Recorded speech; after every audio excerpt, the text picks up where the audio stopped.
Morning, folks. If you guys could just give me a heads up, let me know the audio is okay. Just send me a post on X, just for a 5x5. I know that you guys can hear me fine. Thank you for that. Appreciate it. Some of you guys are sleeping in today. Well, I guess it's time to take another ride on the ghost train, huh? I want to talk to you about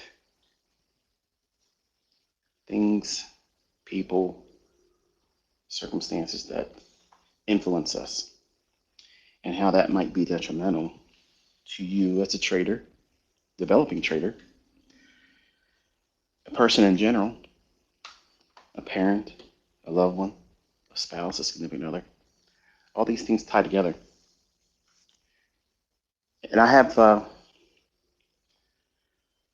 funny way of looking back in my own personal life, and maybe it's a guilty pleasure for you as well. It's kind of like if you looked at your life and someone made it into a movie, what soundtrack would it use? Certainly there'd be some favorite songs of your own choosing that you would like to be implementing it as part of the soundtrack. If your life was a movie,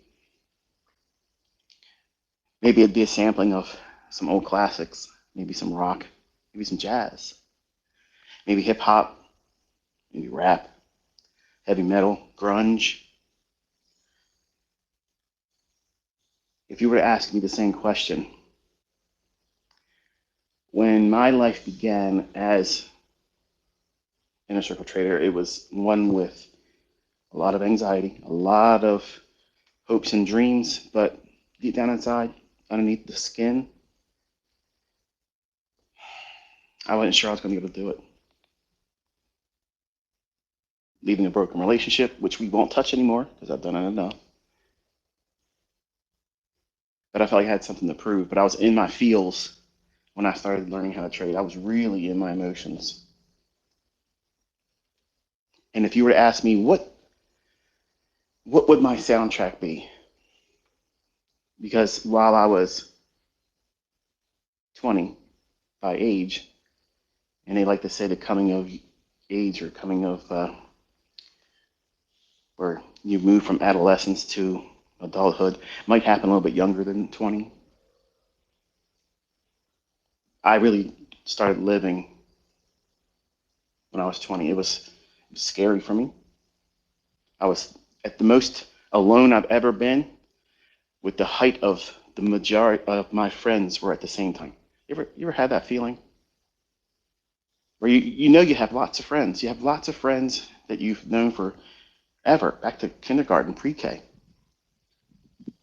But you still feel lonely, like you're alone, like you're in and of yourself an island, and no one can reach you and you can't reach them. That's what it was like for me. And just to tap in as a segue into the previous message I was sharing with you last week, where I mentioned the young lady I was engaged to and met. Just want to mention her briefly, so that way it kind of makes a little bit of sense of what I'm referring to.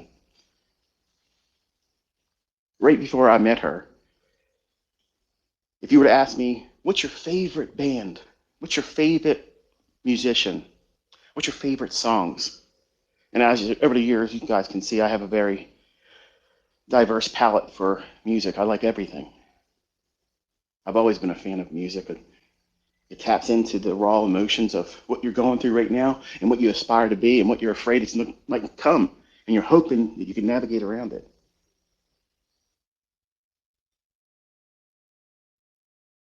For me, it's Counters.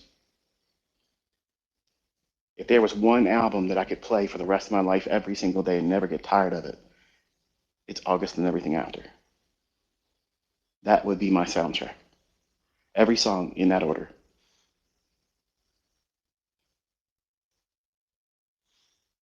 You're going to have a lot of innuendos if you've ever listened to that band or even know what that album's about. I have a guilty pleasure of thinking to myself, somehow Adam was in some kind of a sync with me at that time, Adam, the lead singer.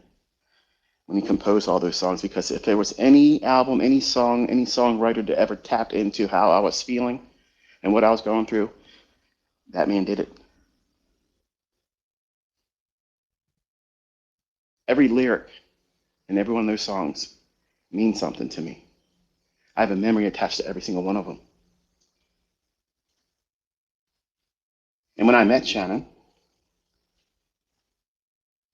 go in the list of those songs, and that's exactly what that whirlwind relationship, romance, engagement, the whole thing was just like that, in that order.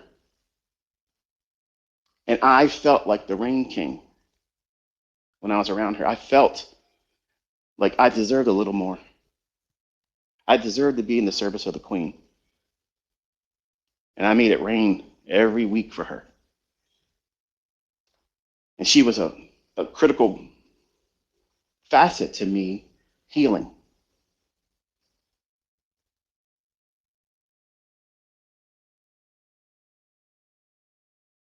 A lot of the crows, counting crows, don't want to get mixed up with the crows, which I like too.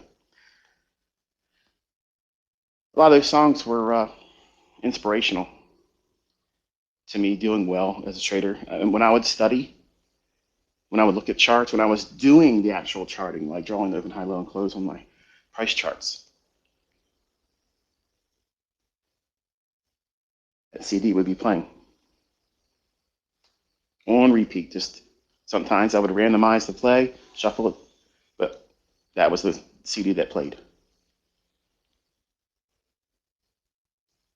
And this morning, when I got up around 2:30, I was thinking to myself, I used to worry that I was missing life because I wasn't going out to the clubs and the bars and doing the things that my friends were doing, what my murder of crows was doing. If you don't understand the title, when you have more than one crow or a group of crows, they don't call it a flock, they call it a murder of crows. And online, you know, online gaming and whatnot, Call of Duty and Battlefield and all those types of things. My name was always Murder of Crows.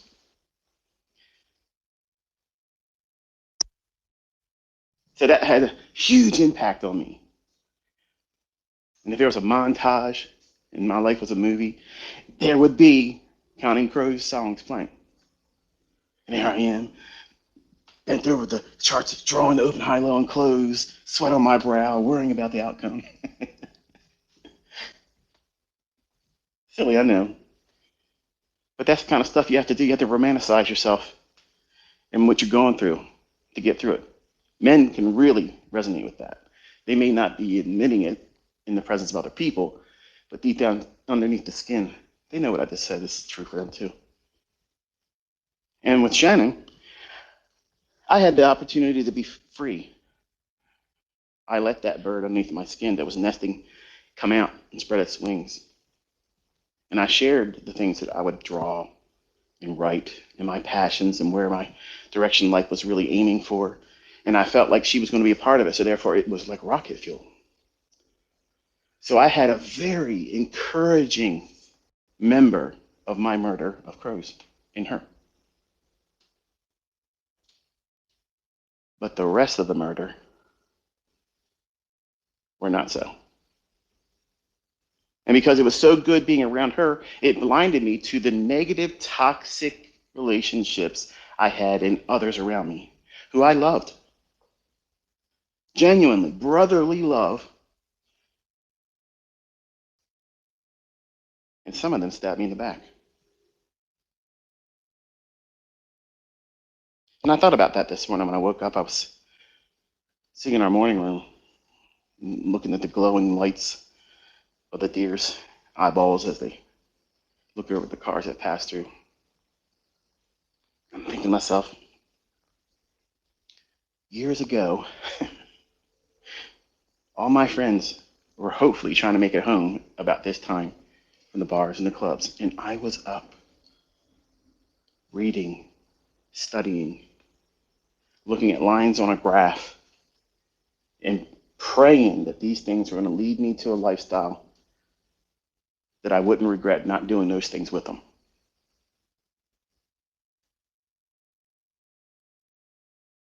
Friends, listeners, this morning it hit me like a ton of bricks. I am so thankful that I didn't do those things. I don't have any regret not having done so. I don't have any regret for pruning all of the toxic relationships and friendships that were really not friendships. They were holding me back. I can be honest with you and tell you my high school best friend, Larry, who we're not friends with each other anymore. A lot of the things I did in my early trading career, I was trying to trade and make big money to impress him. It was stupid. It was dumb. You show him, hey man, look at this. I made $500 on corn. Corn? Yeah. It's $50 per cent. If it moves 10 cents, you need $500. I had one contract on. And to me, that was big money. That was more money than I was earning in a week at my job. He was like, man, that's pretty wild. Can you teach me how to do that? That's exactly what I wanted to hear. That's exactly what you want to hear when you tell your friends and family, look what I do. I made this. And you want them to say, wow, that was amazing. Can you teach me how to do that? I don't make enough money. If I had that, man, I could get that 5-liter GT Mustang. Because that's what he said back then. Until we sit down and we start looking at the charts, and then it suddenly it requires a lot more thought, a lot more passion than simply saying, well, you know, it seems like the lottery scratch-offs. And if it works out consistently once in a while, you know, I could pay my dream car's car payment. That was the extent of my friend's perspective on trading. And because I kept going, and they were my friends, I drug them along. Now, some of them, honestly, you know, if they were being honest with you today, especially the ones that we're no longer friends with,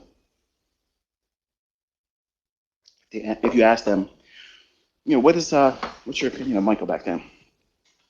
Arrogant, conceited, self-centered, poser, like that one. If you're a skater back in the late 80s, it comes to mind, doesn't it? Because I was trying to find myself. And I was living that montage moment every single day, trying to keep myself motivated because I had no motivation outside of that young lady that I met.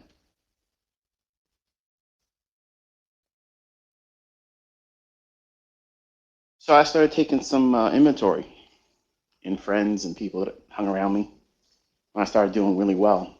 And they were benefiting by being friends with me, associates more or less. And I started pruning them, stopped returning their phone calls, not returning their requests to hang out. Because when I would hang around them, I wouldn't feel good about myself. I felt like I was being used. And some of you right now might have that going on right now, and you're too afraid to prune it from your life because you don't want anybody to think that you're bad or you're not a good friend. When chances are you've probably been the better friend all along. You would probably bend over backwards to help the people that are around you that don't have any support structure for you, but you would gladly bend over backwards to do the same for them that you expect from them. The fact that you're pouring any amount of time and energy into improving yourself is a testimony that's really who you are. Some of you might say, I wouldn't do that. You would. If you have friends that you love, you would. But if the shoe's on the other foot, they wouldn't do the same for you. And unfortunately, I had friends, and I say that loosely, like that. And it became a deterrent to me doing well. It was influential in the sense that I wanted to do things just to rub their nose in it. Because some of them, albeit dating back to pre-K, I mean, it's before kindergarten, friends with them, and they would look at me cockeyed when I'd say, I'm going to make enough to buy a house, cash, in one trade. Now, saying that in 1993 didn't make any sense to anyone that I was raised as, remember, I came from a place that no longer exists, was referred to as Cardboard City, Villa Gardens. It literally was the lowest income housing, the cheapest building structure you could ever have. That's what ICT grew up in. So I tasted all of that poverty type stuff. I used to be on welfare. I had to go to the store and give food stamps to get milk and bread. And because I was raised on it, I wasn't embarrassed. I just figured that's how everything was. And as I grew up, my murder of crows, the part of the flock, the birds of a feather flock together, I was a little bit different. I was a little bit different. Slowly, I was the one that was the team captain everybody wanted to be on the side of. And I wasn't even good at sports, but I was influential. I would tell everybody when they had an idea, that's exactly what you should be doing right now. That's what I loved about Shannon, because that's who I wanted to be as a person. I wanted to be an encourager because I wanted to be reciprocated with other people around me. And I wanted to be around a murder of crows with like-minded goals, aspirations. Never have a limiting perspective. But I didn't have that in the murder of crows and friends I had growing up. I had doubters. I had lazy people,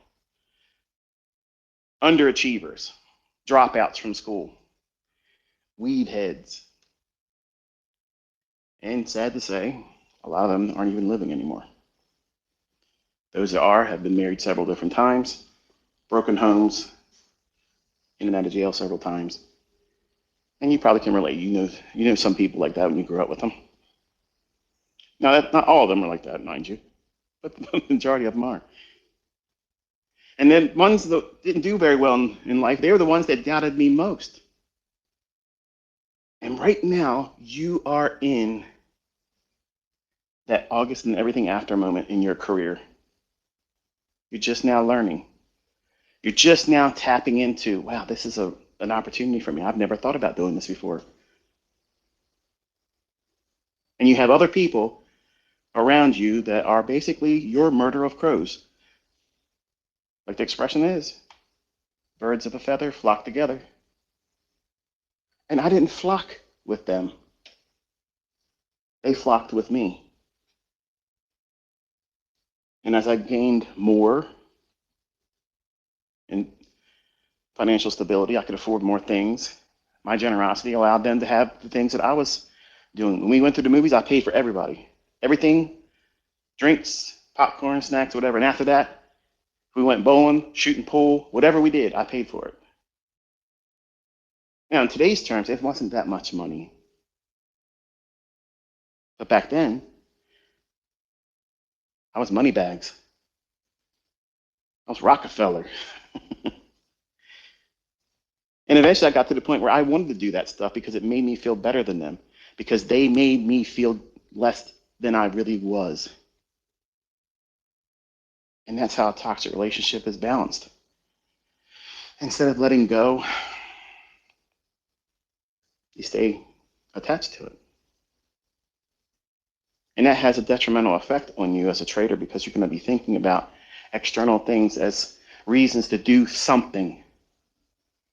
Well, there really isn't a setup in the charts right now, but you know who I haven't really impressed in a long time? Kim. Yeah, Kim, I haven't seen her in about 7 years, but I just saw her on Facebook, and a friend request suggestion came up, and I bet you that would be a wonderful icebreaker. If I said, hey girl, I ain't seen you in a while. Hope everything's good, but check this out. Look what I just did in high grade copper. What? Where are you? Where you been? And what are you talking to me about this for? It makes you do things and think things and act a way than you really are uncharacteristically doing any other time because you're trying to win the affection or respect of people that don't have that same opinion of you. And with the invitation of being on social media, you feel that impulse more than ever. I'm going to show that person. I'm going to show ICT that I've been really studying. I can't wait to go out there every single day and show him and everybody that follows him what I'm doing. I'm a member of the Murder of Crows of ICT, the cult, the horde. And probably, I'm no escaping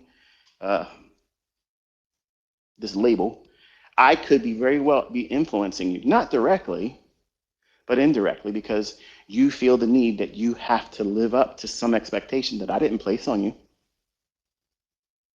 And you're going to be doing things outside of your model. Or before you even establish the model you're going to follow, you're just going to dabble here and there and hopefully be able to share something. And they're all wrong. Because you're trading for an emotional response. And the worst thing that can happen is if you get it, then you're going to subconsciously think to yourself, well, this is success. This is how I define success because I did this because I was motivated to get a response, get stimuli from people on social media, ICT himself, or haters of ICT. And it becomes a quest to do everything backwards, but justifying it before it even happens and along the way, and then rewarding yourself if it happens and calling that the right process. And it's not.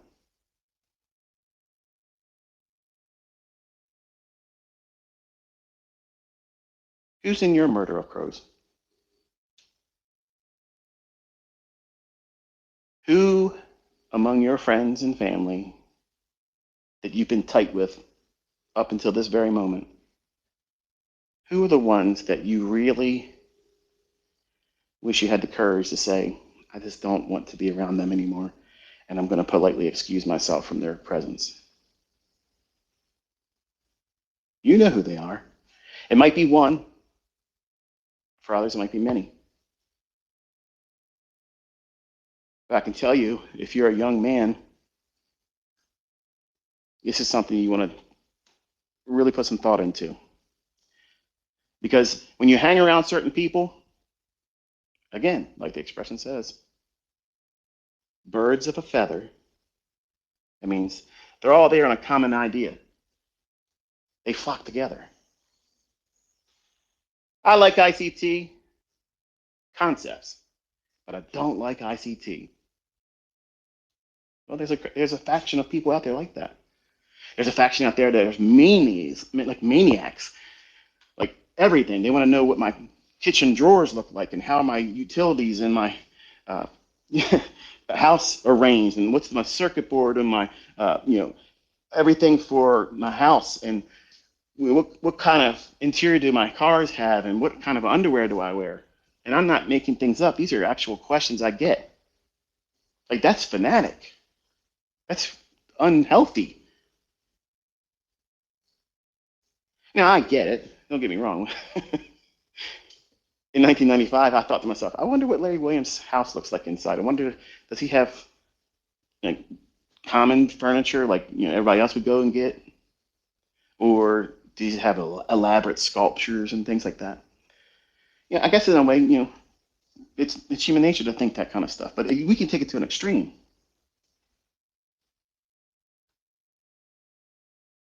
But who in your murder of crows needs to fly off and not come back? You got to prune that. If you're in relationships, they're friends, and they're saying, nah, man, come on, you can go back. You can look at that stuff anytime. Let's go to the club. Let's blow all of our money that we worked all week for, trying to get a score with somebody that you don't even know. or what they're carrying, or if they're even worth being with. I'm going to go so far as to say this. Gentlemen, you're not finding your wife in the club. And ladies, you're not finding your husband in the club. But you are finding that right now moment that tells you you're worth something. They're attracted to me. Yeah, baby, look at me. Dressed to the nines. I'm on it tonight. Look at me. Everybody's going to recognize me tonight.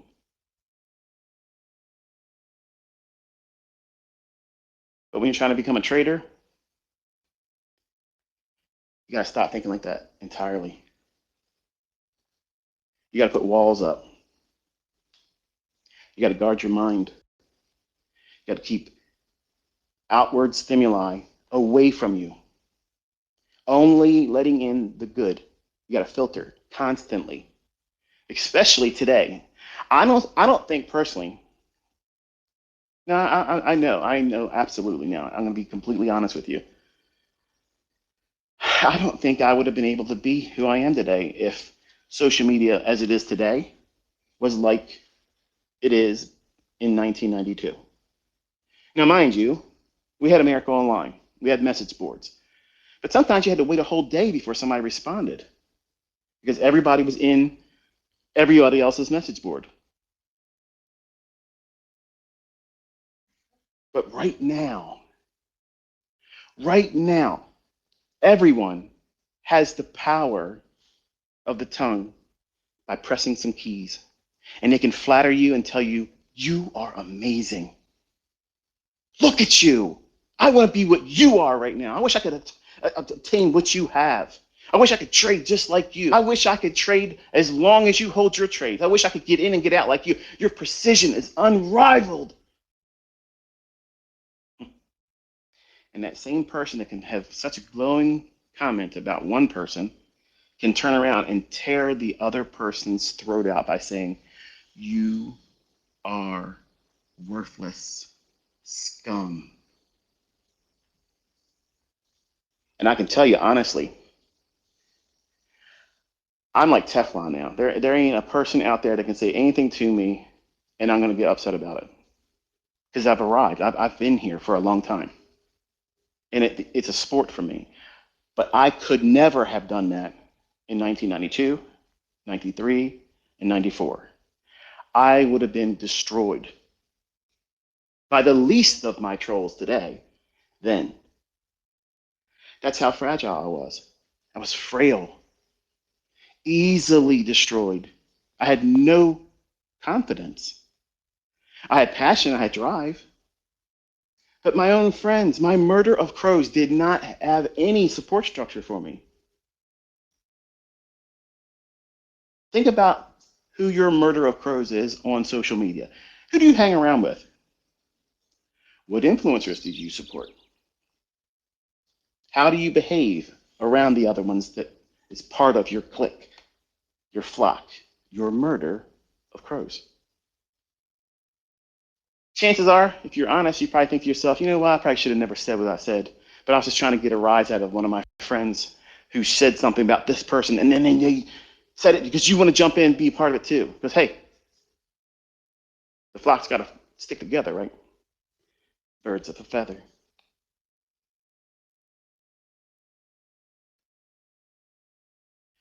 And I put it off as a young man longer than I should have because I thought I was being a bad person. I was being an ugly person. When in reality, I was being an ugly person because I was around them. They motivated me to behave a certain way that is not characteristic of me. And because it gave me a rise out of people that I wanted to impress outside of my murder of crows, I kept doing it. I was getting a reward stimuli for doing things that I shouldn't have been doing. Kind of like drug addiction, right? Never done drugs in my life. Never drank alcohol to the point of inebriation. And I say that one because I did allow wine to touch my tongue, and I spit it out because it tasted like rear end. I don't know how anybody can drink that stuff. I don't know, man. But to each their own. All I know is while I didn't do drugs, I was doing dopamine. As a 20-year-old, 21-year-old, 22-year-old, 23-year-old, 24-year-old, 25-year-old, my life was all about getting the stimuli from other people. What could I do today, materialistically, to get a rise out of other people? And none of it was ever worth it. Everything I built up in my mind that, hey, this is going to really knock their socks off. Well, now I don't like this car. I only bought this car because everybody on the message board said this was the car that everybody needs to get. The ZR1.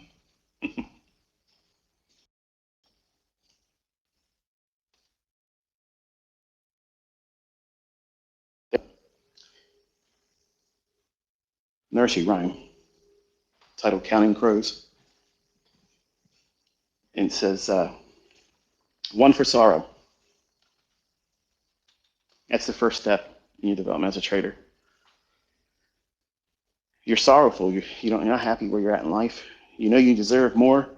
You want more. You just don't have a direction to get into that frame of mind to get going. Because you don't want to waste time doing it wrong. But you end up wasting time worrying about doing it wrong. Instead of just starting, getting a baseline. That's the problem that everybody, when they first come to me, they want to know, what's the perfect recipe going through your content? There really isn't. There isn't one. Because you need to have one specific, I guess, characteristic, which is the desire to begin. Just start somewhere. Pick one playlist. Everything I put out there is going to have something that's going to attach itself to your career if you stay in it long enough. But there isn't a perfect, this is where everybody should start. But we start in a position of sorrow. We don't have what we want. We don't have enough. We want to live a better life. We want to provide better for our family. Second verse in the nursery rhyme is two for joy. We try to trade and learn how to trade so that we can have live a life of joy, afford to finer things, go to places we never would have been able to ever visit, be happy because money, I can tell you right now, doesn't buy anybody happiness. It does bring with it a little bit of anxiety because you're always fearful of people out on the road driving in front of you, panic braking so you can rear end them. And I drive like an old man. Unless I'm in my vets by myself in Kicks or Great White or Motley Crue. If they're playing, then I'm probably in a bad way. I'm probably gonna get myself in trouble. But otherwise, I drive like an old man. But I don't think that what you're going to go into trading, if you've just recently started, and if you're honest, you think back to why you first got into trading. This is what I'm going to do. This is why I'm doing it. This is my whole structure behind what makes me a future successful trader. I'm going to live life this way, and my ideals are going to be around this principle or these pillars. And the ones that have finally arrived at profitability, if they look back, they probably think to themselves, yeah, this isn't what I thought it was. And my perspective on what was motivational in the beginning, I don't hold those same views now because you're there. The third verse in that nursery rhyme is three for girls. I was trading with the pursuit of being worth wanting to be with because I would have more money. Because I came from a impoverished upbringing, broken household, no father figure in my life consistently, a murderous father, literally a murderous father, who should have never been recently let out of jail. Mother didn't want me. So I had the perfect comeback story foundation, don't I? I have it. And I lived it. I was sorrowful, broken spirited. I was always daydreaming of future success of this and that. I lived vicariously through movie characters. And a lot of the things in my presentations, I tap into my boyhood, that child inside me that no one should ever let grow up. And my perspectives are rooted in things that were going to make me better than what I was. In deference to the other part of my audience,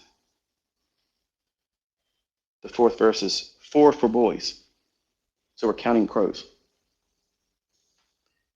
You want to hang out with the boys. You want to impress them. Or ladies, you want the men to appreciate you because you can earn it on your own. I'm going to tell you something, ladies. And a lot of my female students have learned this the hard way. Successful women are intimidating to men because most men are lazy. Most men won't put in the effort that you are doing right now. And the ones that are making lots of money, you make men insecure. And I actually counsel my female students to never tell the men that they're dating what they earn. Sure, you can act like one of the old ladies on Facebook, part of the investment club. Yeah, we're part of an investment club. You tell it to a guy like that, they're like, oh yeah, good luck with that. I don't want to hear about it. It's not intimidating. It sounds like a bunch of old ladies sitting around cutting coupons and trading them off. I won't use this. What do you have? That's not intimidating to men. But tell them that you're making $100,000 a month and they're going to shrivel up. And they're not going to want to be around you because they're going to feel insignificant. And it's sad, man. Men are like that. We're wired that way. Honestly, if I was transported back to being 20 years old and I was dating someone that was making crazy amounts of money like that, I would be highly insecure as a man. So ladies, in my opinion, this is one thing that you don't have to be honest about. And I don't think this is a problem. If you never bring it up, you're not lying. Your finances are not everybody's business, even the person you sleep with. Now, your spouse, that changes it.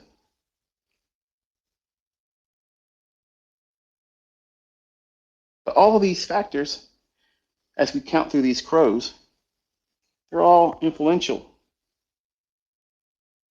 And the fifth verse in that Counting Crows nursery rhyme is 5 for silver. To me, I interpret that as, well, if I don't get everything I want out of life, this is what I hope I at least get. Like second place. If I get this, then at least I can say it was worth it. That's plan B. There's no plan B.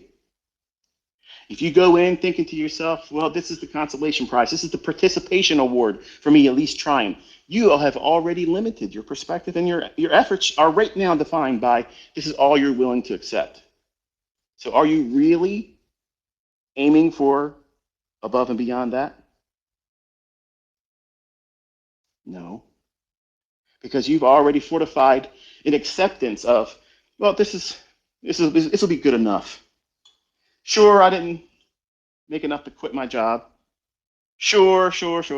You know, I didn't make enough to make all my ends meet. But this is enough for the rest of my career. You're limiting yourself. That's what I was doing by hoping I could win back my ex-wife. Instead of saying, imagine how much more pleasurable life would be if you let go of that pain and move on and leave her to her decision. She's damaged goods now. You can't fix her. You tried everything. You can't fix her. And I don't want to spend a life trying to mend somebody else and never really live my own life. Some of you just heard that, and that in itself preaches.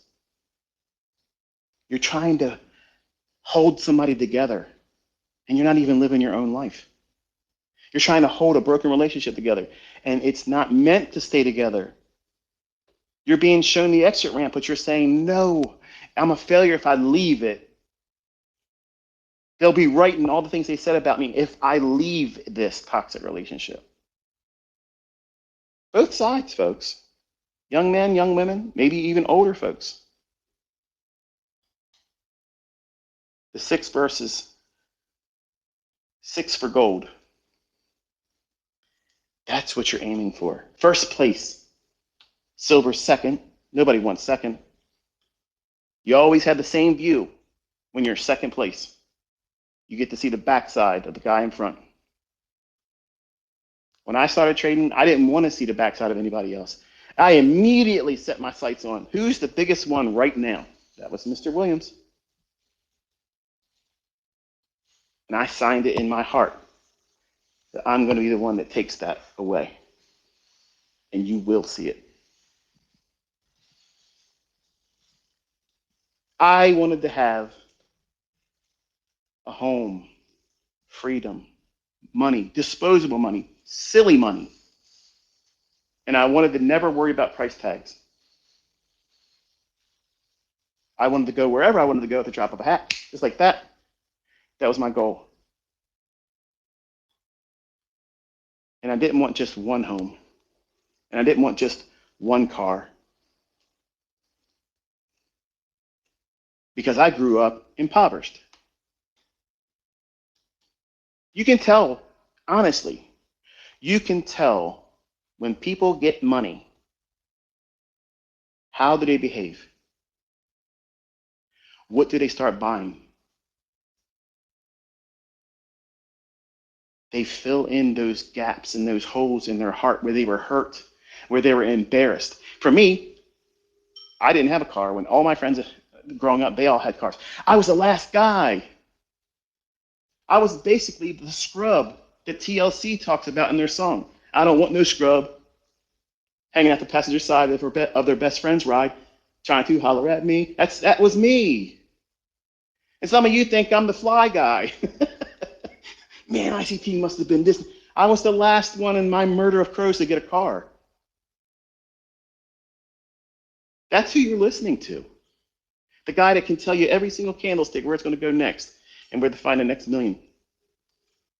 But back then, you would have never recognized me. You never would have recognized me.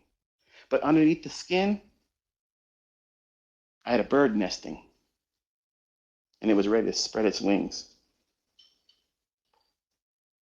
And my goal was to get to the gold standard of living. And by the grace of God, I have achieved that. You need to be setting your sights on something that, what is your gold level achievement? What's the highest degree of what are you trying to obtain in this career as trading? And it needs to be lofty. It needs to be high up. These are goals. They're not, well, I just want to get this low, easy hanging fruit objective of life. That's how you're trading to get consistently profitable. But in life, you got to be aiming high all the time. Don't plateau. Don't be happy with what you've just succeeded at just recently and say to yourself, well, I achieved that. Because if you stop growing and stop reaching, you're going to wither. You won't remain flexible. You won't remain strong. And if you feel like you've done everything in life, wow. Wow, What a terrible existence that would feel like.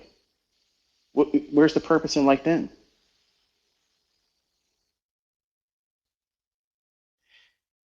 I had opinion of me being way up here in affluence, and I couldn't reach it. I couldn't reach it until I changed my perspective. God, if you allow me, then I will do this. I will share, I will teach, I will provide, I will give. You want a prayer that gets answered easy? Easily. Take yourself out of what you're asking for and make somebody else the recipient of what you're praying for. God answers those prayers. Not, God, please, please, please, please, please, please, God, let me make $100,000 payout. Please, God, I hope God uses ICT to teach me how to be a six-figure trader. I honestly believe, I mean this wholeheartedly, I don't believe God's in the business of answering ICT-laced prayers like that. Okay, I'm quite certain that he's not thrilled to hear my name come up that many times, number one. Two, you're making it about you. You're being a toxic member of your murder of crows, and you don't even realize it. You're being selfish, self-centered. Which brings us to crow number 7. 7 for a secret, never to be told. For me, for the longest time, I hid the difficulty that I had to endure learning all this stuff. When my friends would say, man, look at this guy. He does this. Man, this guy just made $30,000 last week trading soybeans. And they were like, what is a soybean? I was like, yeah, that's right. That's right. I did that. Y'all, wait till you see what I'm doing in lean hogs. Lean hogs. Yeah, man.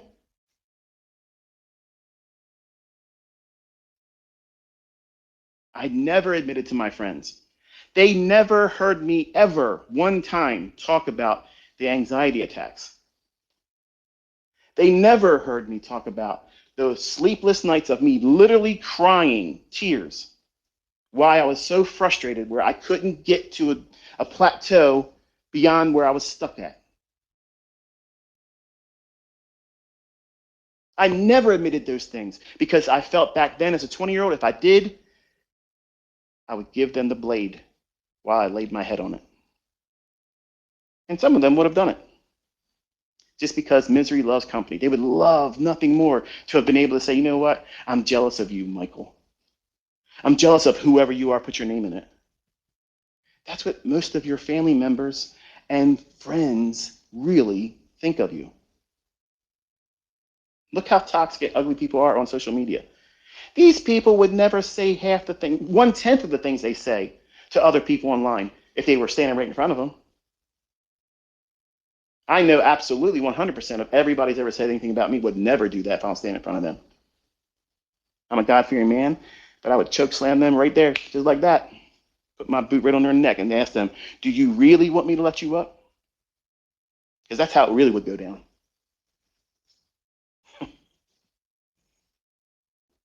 But you have a secret. And if you don't have one now, you're going to get one coming up as a trader. It's the things that you failed at most doing it. A secret that'll never be told. And guess what happens when you let that out? Guess what happens when you stop guarding that and hiding it inside yourself and just say, this is what I used to wrestle with. This is what used to hold me back. And I have empowered it for so long by keeping it inside of my heart, causing me regret, never being content with any measure of success and growth. You got to let that out. And where do you let it out at? You start by putting it in your journal. Your journal is your future self. You're having a conversation with your future self. And you got to put that down in written word, whether you type it electronically or you do the high touch over high tech like I do. I use a pen. But you have to record that because it's therapy. It'll allow you to release it. Maybe altogether, not right away, but gradually you'll let it go. But you're going to be so thankful that you recognize it years later and you read that journal. And you think to yourself, you know what? I don't think that way anymore. I don't feel that way anymore. I don't feel defeated. I don't feel guarded all the time. Like someone could say the right words to me and cause me to crack and crumble right there. Because you've arrived and you stopped guarding something that's toxic. You're standing guard over something that's hurtful to you, that you're holding on to, some limiting factor that you've embraced that you don't want anybody to know about. You hide that. And that's why people that have that, when they get money, they buy stuff. They're filling those voids. I grew up with a lot of men that came from the same type of background. And our basic neighborhood was divided. We had the white trash where I was from, and then we had Maple Crest, which was predominantly African American. And I had friends in both. I had friends from my childhood that was mad at me because I had black friends, and I had black friends who had friends that said they shouldn't be hanging with me. So I came from a neighborhood where they hang the Confederate flag, and that's the way it was. And that's not what I was. And I watched some of them. My real first friendship with a black friend was Alexander. This man today is a wonderful, upstanding person that literally hit every measure that I thought he would hit and well beyond. But if you heard him speak, close your eyes and heard him speak, you would never see color. You would never see race. You would hear, this young man is such a positive spirit, so encouraging. Everybody wanted to be on his team. Everybody wanted to hang out with him. And you know what? He didn't have much. He didn't come in with Jordans. He didn't come in with all the drip. It's how he carried himself. I wanted to be like Alexander. I wanted to be like him. And when breakdancing was coming up, and that came up when I was a kid, he's the one who taught me how to put the duct tape on my knees and spin on my hand and do all kinds of breakdancing stuff that right now would probably kill me if I tried to do it. We did all that stuff together. And breakdancing brought everybody together. There was no division of white, black, Asian this and Asian that. It's just everybody came together. Just like music brings everybody together.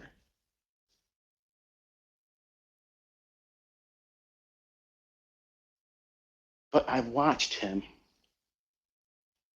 start a small little business on the side.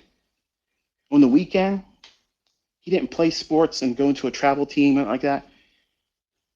He ran his own lawn care business. You know what he did with the money? He bought every pair of shoes that he loved.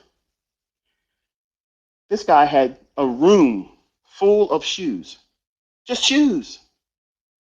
And I asked him, I said, well, what do you need all these shoes for? He goes, well, you seen what I wore when we were going to school. Sometimes they were beat up, they were dogged out. I said, yeah, I never paid that much attention to it because I was wearing beaters too. He goes, yeah, but I didn't want that. I looked at everybody else in school that had the nicer shoes, high top Nikes. I wanted that. I wanted that. And he cried. He said, now I can afford it. So I have more than I ever could dream. What was he doing? He's doing patchwork and filling holes in his heart. And that's exactly what people do today. You want to see someone's real side? You want to really know who they are and how long they've been hurting? Watch how they spend their money. Cars, clothing, whatever the things that they hurt from. Like for me, that's why I own more than one car. Because I didn't have one. I was the last one among my friends. All these things are characteristics of someone that has finally found a way to put patches over what they've been dealing with. That secret that's never to be told, those hurtful things. If you knew me, if you really knew me, this is what you would think about me if I shared that. And you think it's a weakness. It's human nature. Everyone has frailties. Everyone has shortcomings. Everyone has a time when they didn't do something or have access to something. I grew up in impoverished conditions. And I wanted to have nice things. But I learned as a 20-year-old by having nice things and flaunting it, everybody thinks you are Rick with a P in front of it. And I was, because I was guarding that secret never to be told. I didn't want them to understand how frail I was. Even when I was starting to make money, if my friends would have turned to me and said, listen, you take this money away and you're nothing, that would have destroyed me. I would have had no defense against that because I was using my newfound money making as a definition of I'm better than you. When I was so far beneath them, they were stronger for being able to tolerate how arrogant I was. And some of you young men can't wait to be in that driver's seat, in that position in life. And you don't even realize what you're carrying right now is going to be detrimental to how you behave, how you're going to be perceived. And I'm thankful. I'm thankful I got humbled. And early on, I'm thankful. It probably sounds crazy coming out of my mouth, right? But that's just me stirring the pot just to get people talking. But when I talk to you in the spaces like this, even last week too, they're truth. That's the real me. But again, I wouldn't be so comfortable to talk like this if we were in front of one another.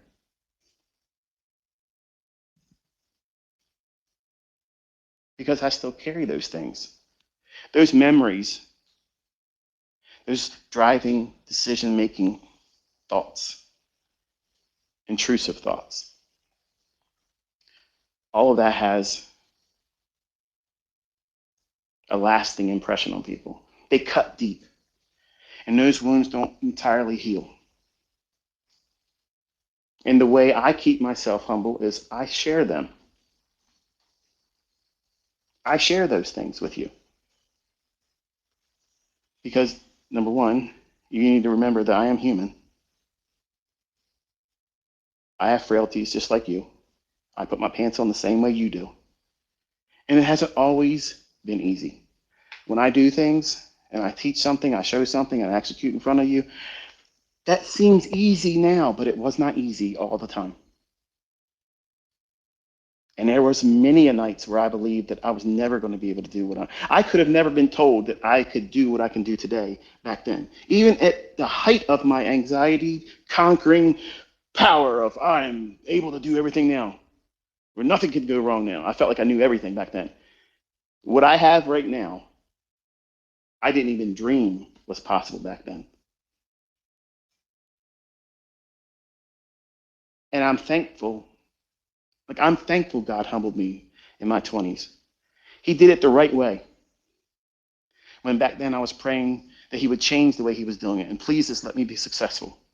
Please just let me do it right from the first time. I don't want to make any mistakes because my family says this about me. They don't believe I'm going to do it. And I believe what they're saying is true, and I need you to change my perspective. Well, you got to be careful how you ask God to be a part of your life. I have found when you ask God for courage, He gets you in positions where you're going to be scared a lot. Because how do you develop courage? By going through something and being desensitized to it. Asking God, Lord, please give me patience. Oh, don't ask for that one. Don't ask for that one because He's going to let you have it. He's going to give you so many things pounding on you. Boom, boom, boom, boom, boom. You want to learn patience? Okay. I'm going to put you through it because there's no better way of learning something but by going through it.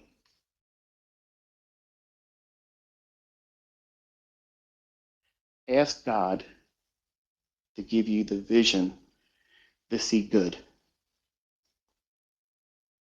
Ask God to give you the power, the skill, the characteristic as a human being to see good. And I'm confident what He's going to do is show you everything in yourself that's wrong. Because that's what He did with me. That's exactly what He did with me. And I was embarrassed, ashamed, how I acted, how I spoke, what I thought, how I conducted myself. And if you're not careful, young men, if you get the success that you're looking for and a meteoric rise, and you have affluence, and in this industry, you get notoriety pretty quick by what you earn. If you're not careful, everybody around you will change you, and you'll become something that you never imagined, and that doesn't mean it's good.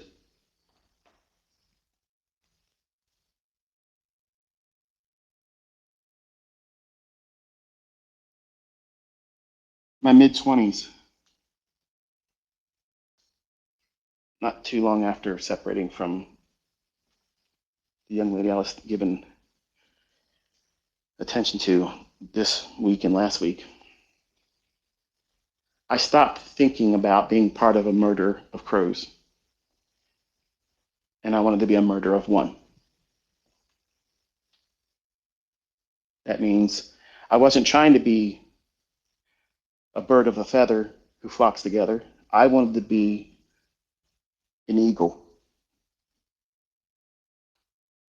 I wanted to be an eagle. They fly higher than a crow. They fly faster than a crow.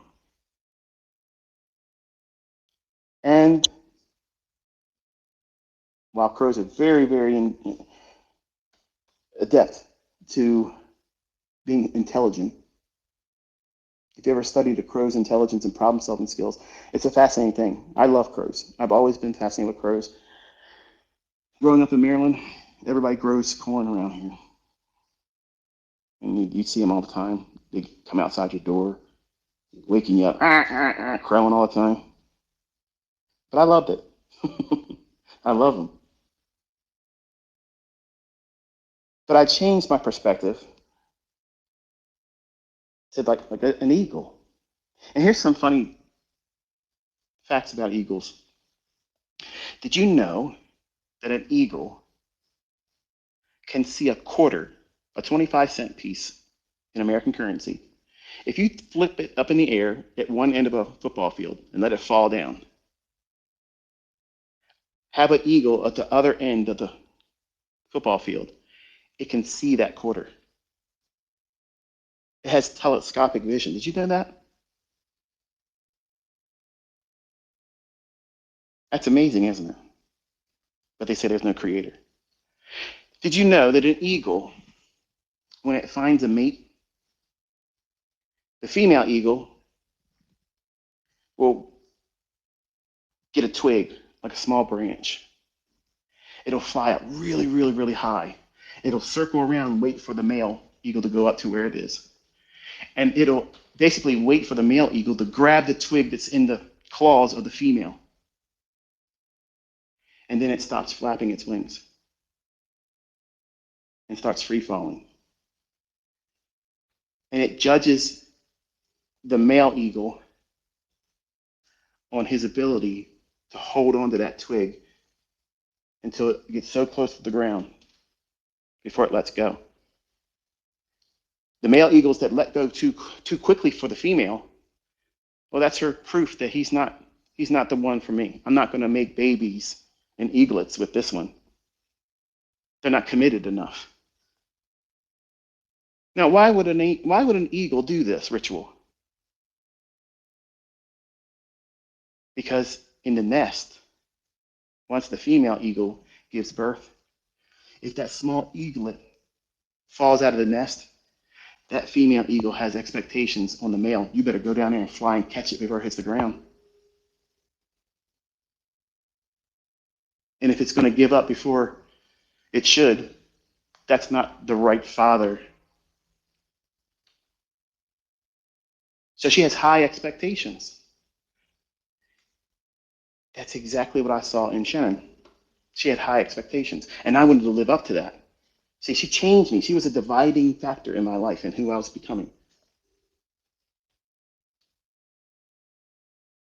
But sadly, eagles, when they get to a certain age, or if they lose their mate, because they only have one mate for their entire life. Once they mate with one eagle, they never do it again with another.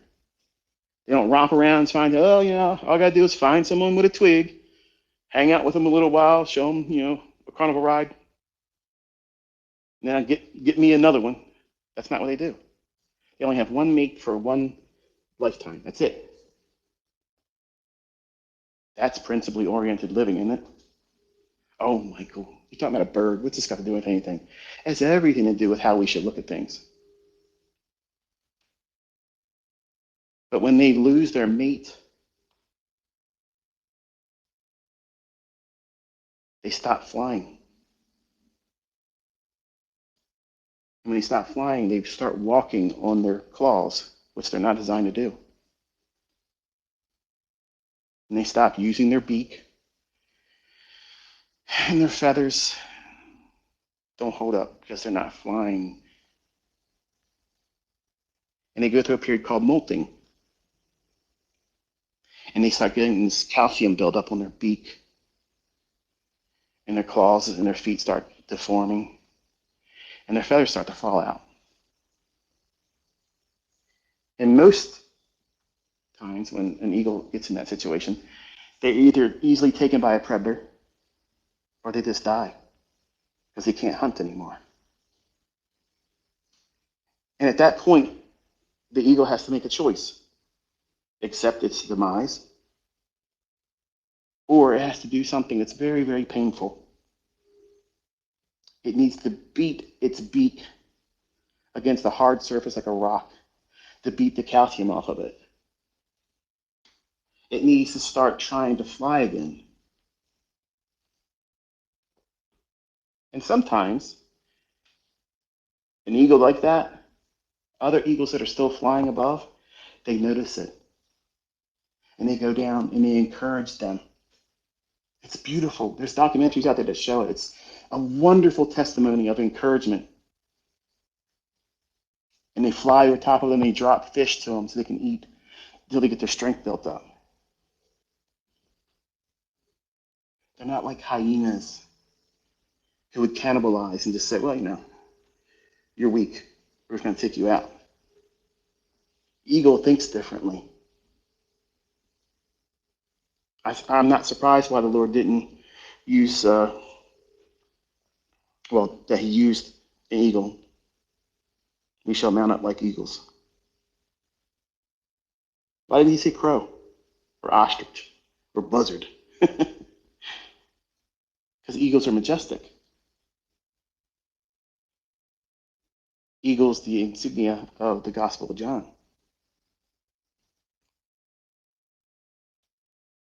So I stopped trying to live like a crow who was crafty and smart and a good problem solver. I left a murder of crows, became a murder of one, just one. And then I changed my feather. I look at life differently today. I appreciate the adversities I had, The things that you're praying to get through right now, get through it quickly, you're going to be thankful for going through it later on. It doesn't feel like that right now. It does not feel like what you're going through is worth the trouble. But ask anybody that's finally arrived, that's doing what they thought that they could do and wanted to do, and they can make their ends meet and more. It's funny how they look back, like a mother during childbirth, they're crying. This is uncomfortable. Oh, I can't wait to get this baby out of me. I watched it happen. I'm thankful God didn't make me a woman. I don't know. That's a lot. But as soon as that baby comes out and goes in their arms, they forget the pain. I've asked the mother of my children, like, aren't you afraid that we're getting ready to go through that process together of making a baby and you got to go through all that pain? She said, yeah, I'm not looking forward to it. But I never hear her complain about it after the baby was born. They don't think about it because the joy of the baby in their arms overshadows all that. That's exactly what it's going to be like when you arrive. That's exactly what it's going to feel like when you look back and you know what? I'm successful. It doesn't matter who didn't believe me before. It doesn't matter the pain that I put myself through. It doesn't matter all the adversities and the time limits that I placed on myself that had to keep being pushed out further and further. It doesn't matter. All that stuff, that was just growing pains. And I can look back, and you're going to be able to look back too and say, you know what? I made it bigger than it really was because it's just impatience. You want it to stop. You want the easy living. You want the easy success. And if it's easy success, it ain't worth doing. It ain't worth doing if it's easy. Would you be satisfied? Would you feel successful if all I ever promised that you would earn is $100 to $200 a week? That's the best you could arrive at. And you got to that stage where, okay, yeah, he said I could do this, and now I'm doing it. Are you going to be satisfied with that? No. No. It's equivalent to me writing a book titled How to Avoid Losing Trades and Losing Market Conditions.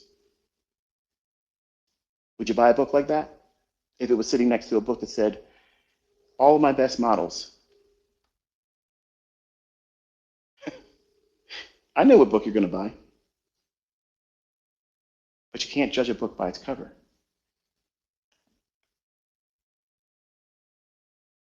All the things that you're going through right now, all of it, it may not be what you hoped for. It may not be how you imagined it was going to be. Maybe you thought it was going to be easier for you. Maybe you did really, really good in school or in sports and you thought it's going to translate easily for me. I dominated in high school sports and college sports. I was the MVP. I was the, whatever. And then you discovered it's not what you thought. My uncle was just like that. Very, very academically smart. Book smart. Absolutely book smart. Failed on every occasion trying to be a trader. Except for one time, his first time trying to trade in the 80s, sugar. He made enough to buy a condominium down the Eastern Shore. For those who've been around for a long time, you know the story. I'm not going to rehash it. But never could find anything beyond that. And he resented me as his nephew because I figured it out. And he would never try to learn from me. He would make excuses and say, I'm a contrarian. If I tell him, look, this is what I've been doing for the last 30 trades. And this is how many times I did it right. And this is what I was doing. Try this, Uncle Stan. Okay. And then what's he do? He does the opposite. I'm looking for a long. I'm looking for a long in wheat. And he's trying to short it. What is he saying? I resent you. I want to prove you're wrong and I'm right. And he told me in tears years later, sitting in my car that cost more than his house, crying tears to me, saying, I was jealous, And I couldn't understand why I wanted to do this so badly and it happened easy for you. And I started crying back with him. And I said, you don't know all the nights I sat there and was quietly hiding my crying. Their bedroom was connected to my room with a closet. They could hear everything, but he couldn't hear me crying. I said, you think it was easy for me, and it wasn't. I'm thankful that he was being used by God to put these seeds in me as a young man. I didn't respect it, I didn't appreciate it, didn't even acknowledge it. But that was the hand of the Lord. And I told him, I said, I don't know why you resisted me. I had every intentions of helping you. Like I would literally spend all my time helping you if you asked me. I'm basically doing it every day. I live in your house. He said, when you moved in, the idea was for you to get on your feet and move out and not get rich. He was speaking from his heart. And I knew right then and there, I can't reach him. Jealousy, envy, and that's family. That's a man I looked up to as a father figure. And he had the power to encourage me to join college, to go in there and ace the preliminary tests and prerequisites and just ace everything. And to see him say his highest degree of aptitude was in math. And he said, I don't even know the answers to those equations. How did you do that? I said, I don't know. I've always excelled in math and science. After sixth grade, when I got introduced to coding and trading. I mean, not trading, but coding and making programs. It opened up my understanding because now finally I have something that engages me. Where prior to that, I sucked as a student. I'd be like me saying, okay, look, let's put ICT out there as quarterback or linebacker on the football team in school. I would have failed miserably. I would have failed miserably as a sports person. Couldn't do it. All of my grade school, records of aptitude sucked until sixth grade. And finally, I was engaged with something that I had an interest in. And it shot me up.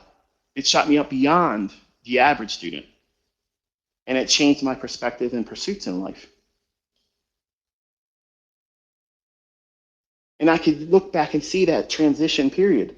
And all of these transition periods you're going through right now as a developing trader, they're probably uncomfortable for you. You want to get through them faster. And you want to slow yourself down. Learn from these periods because these are when the tests are being distributed to you. What have you learned thus far? If you haven't learned anything, you're going to stay in that period longer until you learn the lessons. If you're feeling hardship or adversities, you need to be thinking, hey, what am I supposed to be learning from this? And when you dissect these periods in your time and in your growth, you're going to find that, number one, the learning is far more enjoyable and pleasurable. And you're not going to have this impatience always smothering you because you're going to trust that I know I'm in a period of transition right now. I'm going through a growing pain. And I am welcoming that. That's the attitude you should have. You should want more of that because I had lots of them. And it supercharged my learning when I stopped trying to wrestle through that stuff. When I tried to pretend that it wasn't there, that it was some kind of punishment, some kind of aptitude measurement that showed I was never going to be able to do this, when I stopped classifying it as that and looking at it through the lens of this is actually me being molded and sculpted that by hands I can't see, and I submit myself to it. What lessons would you have me to know and learn from this? That's the spirit you should have when you journal, not vilify yourself or vilify the conditions that you're going through. When you have these things that are impacting your growth and your development, and you're constantly doing a measurement and a baseline evaluation of growth and what you're learning from it by journaling, you're doing the best that you could ever do. You're documenting it. So that means you're going to have a means of being able to, number one, look back and see exactly when and how you changed. Because you're not going to remember everything. Think about all the trades that you've taken. Can you remember what the worst 5 of them were? What your entry price was? What was your position sizing? What was your stop loss? I know mine. I know mine. I know my 5 best trades. I know what my leverage was. I know what month contract I was trading, and I know how many contracts I was trading. And I know my entry price and my stop losses. They were meaningful things to me. I celebrated those a lot. A lot. And on American Line, I bragged about it. I bragged, baby. I was like, this is who I am.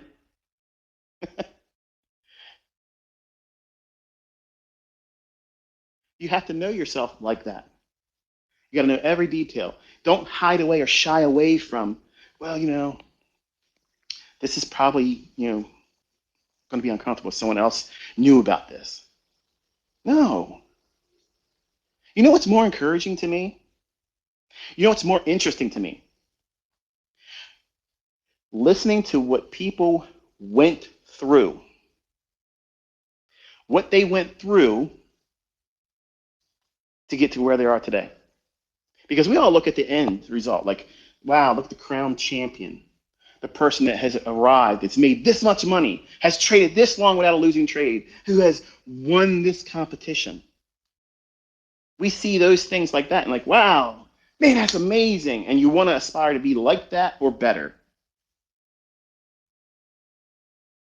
And they're all commendable. They're well done. Yes.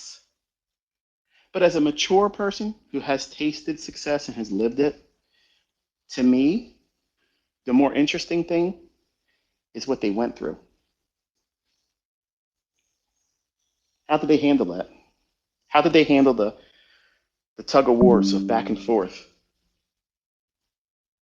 Sometimes not feeling like they're ever going to get it.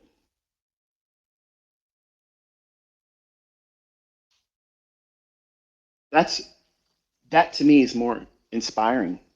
That to me is more of a testimony than what you acquired or what level you obtained. Because if someone says, yeah, I made $1 million, and they blast it on the social media, every social media, they're blasting it.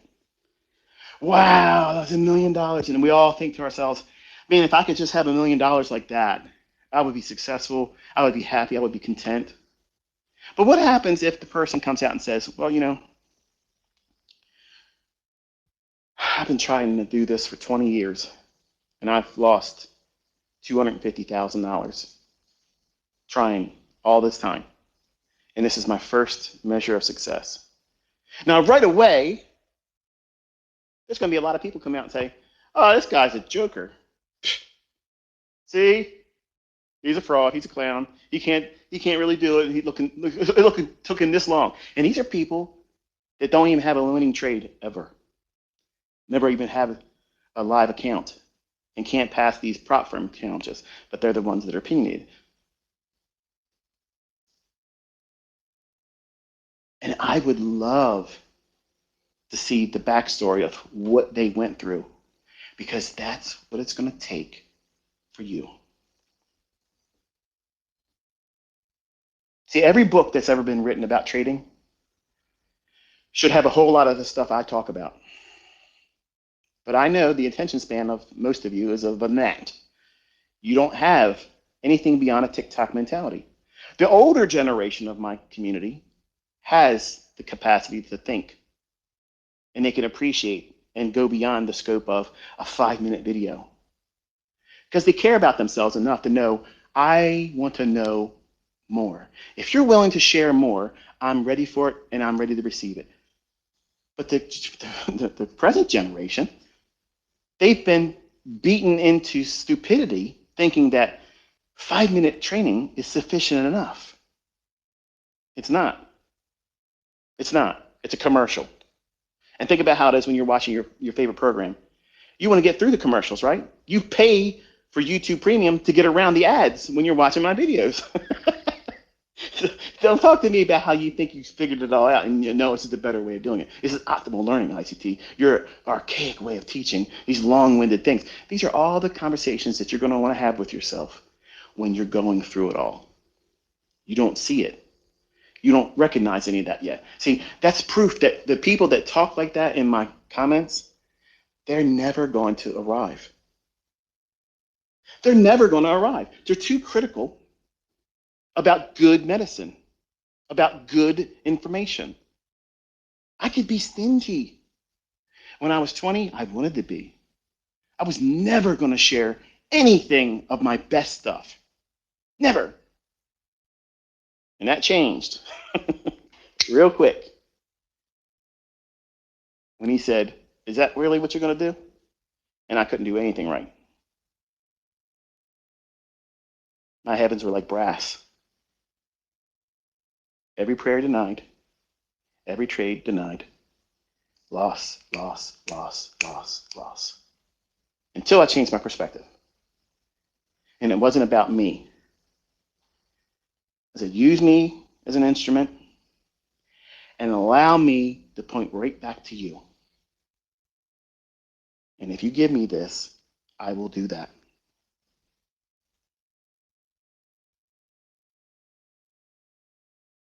And that's how I've lived my life. And you have to eventually get to the point where you're going to have to make a decision. Are you going to roll your sleeves up and say, you know what? I don't know how long the opposition and the adversities are going to come. I don't know what adversities are going to materialize in my development or my pursuit of this. But I am committing myself to, no matter what it is, come hell or high water, I am absolutely dialed in. No one's going to say no to me and I am accepting it. Nope. You're not going to tell me I can't and I'm going to accept it. Nope. You're not going to tell me it ain't from me or ain't mine. Nope, it's mine. That's how it has to be. All you're doing is expecting a deferred payment that's coming to you. That success in the future, you own it. It's nothing short of what you do when you buy a magazine subscription. You pay for it in advance. You're paying for it, but you get it deferred, delivered later on. You ever think about it like that? I can't wait to get the summer edition of Sports Illustrated when they do the swimsuit edition. You know what I'm talking about, man. But you paid for it in the beginning of the year. So that way that subscription comes to you at a later time. You got patience to wait for that, don't you? You spent good, hard-earned money for these subscriptions. You have cable TV, the equivalent thereof. You pay the bill for the next month's ability to watch the programs, the games. I got all access. Like now, you would think I'm a sports fan. I have every channel, every game that you could ever watch at my disposal, any time I want, and I never do it. I don't know why. I just, whatever channel, because I'm afraid if one of my friends do visit, they're like, hey, can we watch? And I would be embarrassed if I couldn't pull it up. So that's why I've been, for every year as an adult, I've paid for programming that I never watch. Am I hurting for it? Am I not able to make my bills because of that? Nope. But as a 20-year-old, that would make no sense to me. Some of you are thinking, well, why? That's a waste of money. No, it's not. It gives me peace of mind. It doesn't cost me anything. My programming in TV programming is a write-off for me. I don't care about what it costs me for that stuff, because I use the information that comes through CNBC. I can write that off. It pipes into my office. I use it for information, so therefore it's a resource and tool. So I don't care what it costs me. Sure, sure. I can watch that same access in my theater and watch John Wick blaze through a bunch of men with, lots of fireworks and such. That's the perks of being a businessman. But you have to change the way you think about things right now. If you've been beating yourself up or saying, this isn't happening fast enough for me, this isn't working out for me like I hoped it would. You gotta remember, everybody that ever arrives doesn't do it overnight. And many of them have guarded that secret that's never to be told, which was the hardship it took for them to go through it. And that's why I have a great admiration, a great deal of respect for the people that come forward and say, you know what? It took longer than I thought. It was extremely hard for me to trust that what I was doing was going to pan out for me. But I stuck to it. That is someone you listen to.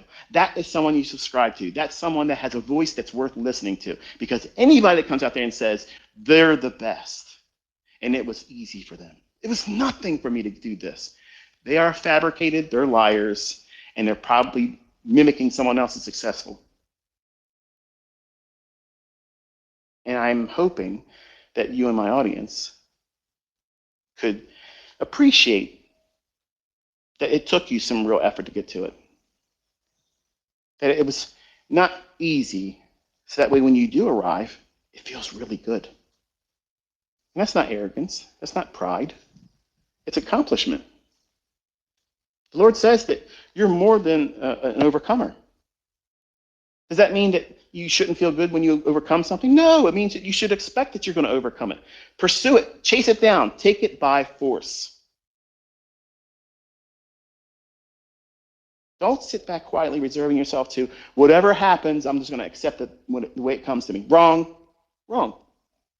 Your perspective needs to be, I'm going after it, and it can't outrun me, and I will overtake it, and it is mine.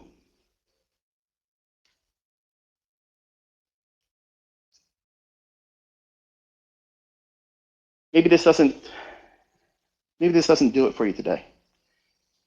Maybe this is not what you're expecting. Maybe you wanted to hear stone cold ICT like last week. Maybe that's what you're hoping for. And that's for entertainment. That's to get the hooks in you.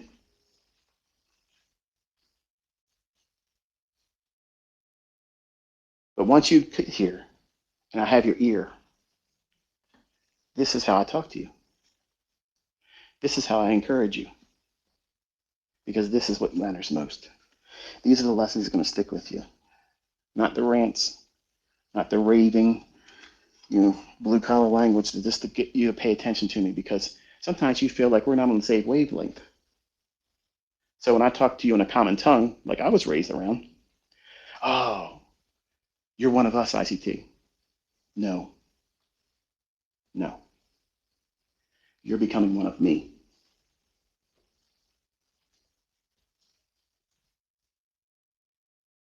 That's it. We're done.